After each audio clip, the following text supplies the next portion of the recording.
Coba share tentang harapan gaji kalian. What is your salary expectation? Something like that. Nah, kira-kira kalau ada pertanyaan seperti ini, menurut aku, kebanyakan orang jawabnya kurang tepat.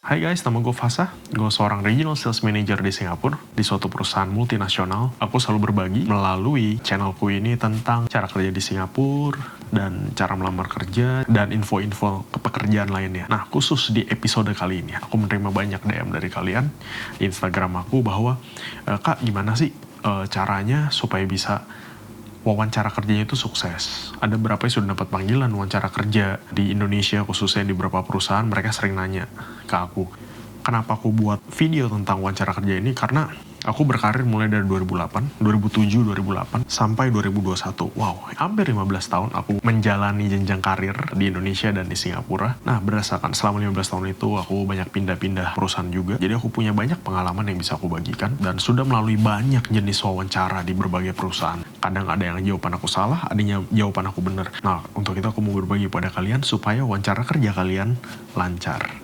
Oke, di seri pertama ini kita akan bahas tentang salah satu pertanyaan yang paling berbahaya. Karena ini menentukan apakah perusahaan tersebut akan merekrut kalian atau enggak. Pertanyaan adalah yang sering ditanyakan oleh human resource. Coba share tentang harapan gaji kalian. What is your salary expectation? Something like that. Nah, kira-kira kalau ada pertanyaan seperti ini, menurut aku, kebanyakan orang jawabnya kurang tepat. Di video kali ini aku akan share cara atau tips-tips untuk menjawab pertanyaan tentang gaji saat wawancara kerja kalian. Oke, guys, biasanya pertanyaan tentang berapa gaji yang kita mau ini, yang kita minta, itu biasa tergantung di stage interview mana kita berada. Kalau kita udah ada stage interview akhir, misalkan setelah kita melalui 2 atau 3 interview, lalu kita ada di stage terakhir, tinggal masalah nego gaji, nah itu kamu bisa dengan nyamannya memberikan sebuah angka. Oke, kita juga ada feeling kan, oke, kayaknya nih gue udah pasti dapet nih jobnya nih, kerjaannya kayak gue udah pasti dapet. Kita juga ada research ke pasaran, berapa sih kira-kira gaji untuk posisi dan job desk seperti ini. Lalu kamu bisa ngomong, oke, kisaran gaji yang aku mau itu sekitar misalkan 10 sampai 15 juta atau sekitar 15 sampai 20 juta, something like that. Kamu bisa memberikan mereka kisaran angka yang cukup spesifik karena kamu udah cek juga di market berapa. Kalau kamu belum cek, biasanya kalau udah masuk ke stage terakhir, biasa mereka yang nyodorin sih. Oke, ini paket kita untuk kamu. Kamu coba lihat. Nah, dari situ kita bisa lihat juga gajinya berapa. Oke. Terus dari situ kita bisa nego, kita bisa mulai nego dari sana. Misalkan gaji yang ditawarin misalkan 15 juta atau 10 juta. Kita bisa lihat, oke, maybe this number is not workable for me. Ya, can we do some negotiation? Ya, kamu bisa ngomong gitu sih ke mereka.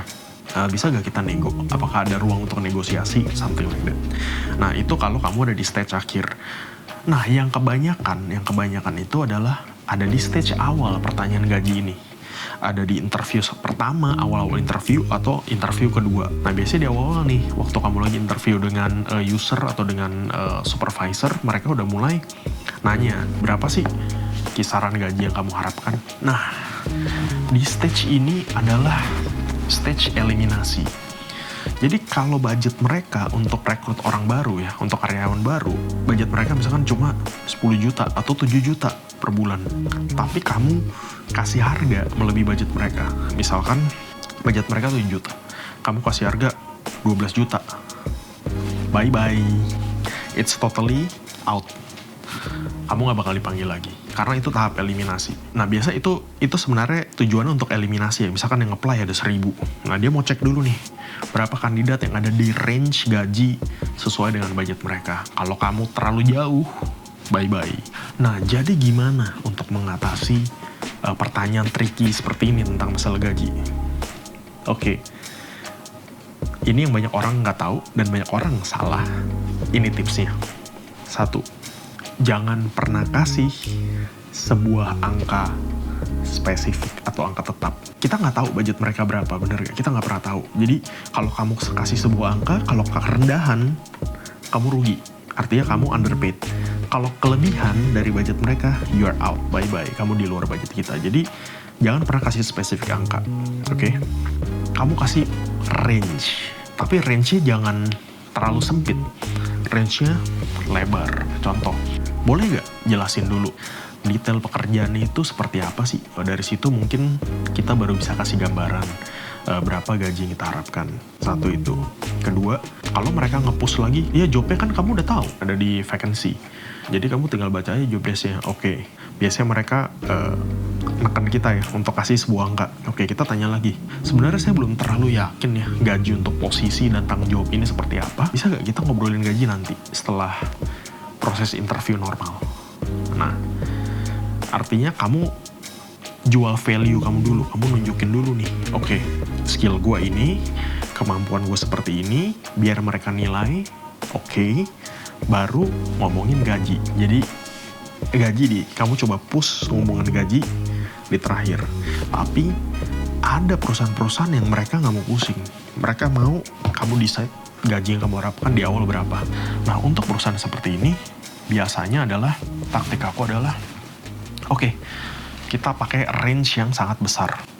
Sebelum itu kamu harus research dulu ya pasaran. Contohnya, kamu misalkan ngelamar sebagai sales supervisor di perusahaan showroom mobil.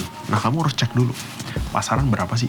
Kamu harus cek juga komisinya berapa, tunjangannya apa aja. Jadi kamu ada pegangan. Nah, kan nggak mungkin dong kamu ngelamar kerjaan tapi kamu nggak tahu apa-apa, kamu nggak tahu gajinya berapa, ya kan? Kamu harus research dulu sebelum nge-apply, itu penting. Nah, selesai, kamu tinggal kasih range. Misalkan kamu tahu nih, oke, agak-agak nih gajinya sales supervisor di perusahaan showroom mobil itu sekitar 8 juta sebulan. Oke, dari situ kamu tinggal buat range, kamu tarik mundur 8 juta. Mungkin kamu bilang, oke, harapan gaji aku sih sekitar 6 sampai 12 juta. Tergantung dari jenis pekerjaan dan tanggung jawab yang nanti aku terima. Nah, dari situ mereka nggak bisa nge-cut kamu. Karena kenapa? Kalau budget mereka itu misalkan 7 juta, kamu udah kasih range-nya 6 sampai 12. Kamu ada di dalam situ, kamu masih dalam budget mereka 6 sampai 12. Gitu. Kalau misalkan budget mereka 10 juta, 6 sampai 12, kamu ada di angka 6, 7, 8, 9 juta, di bawah 10 juta. Yang paling penting itu tujuannya jangan sampai kena eliminasi di awal karena pertanyaan gaji tersebut. Oke? Jangan sampai tereliminasi sebelum kamu menunjukkan kemampuan kamu, mindset kamu, kemampuan kamu menghadapi studi kasus. Jangan sampai dieliminasi sebelum kamu tunjukin semuanya. Let it flow. Oke? Kita summarize. 1, research dulu kira-kira kerjaan kamu apa dan pasaran gajinya berapa. Kedua, jangan langsung kasih exact number. Oke. Ketiga, coba push ngobrol soal gaji itu ke interview terakhir. Bisa nggak kita ngobrolin yang lain dulu? Kalau mereka terus nge-push, keempat, kasih wide range. Oke, sekian dari gue. Masih sama gue Fasa. Kita akan comeback di job interview series selanjutnya. Ciao.